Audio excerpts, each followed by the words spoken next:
Здесь уже отмечалось, что то, что нам предстоит 17 марта, голосование, это важнейший этап в жизни не только Российской Федерации, но и Абхазии, поскольку большинство граждан, проживающих здесь, это граждане Российской Федерации.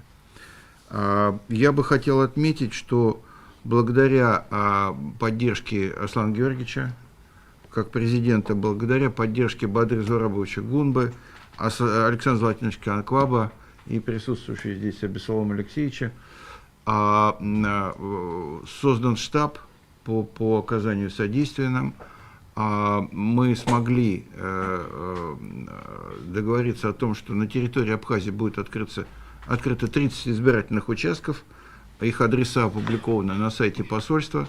Если кто еще не ознакомился, пожалуйста, посмотрите, выберите тот участок, который ближе всего к вам. Важно, что Россию и Абхазию связывают отношения союзничества и стратегического партнерства.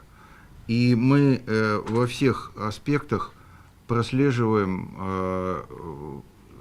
то, что с одной стороны Россия стремится всегда соответствовать этим двум важнейшим принципам, и то же самое мы наблюдаем со стороны Абхазии, в первую очередь благодаря абхазскому руководству мы движемся вперед.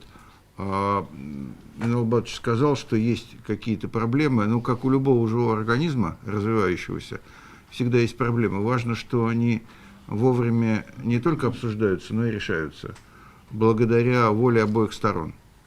Вот.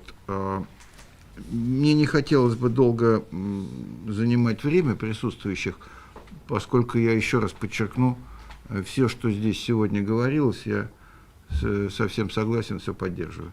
Спасибо вам за внимание.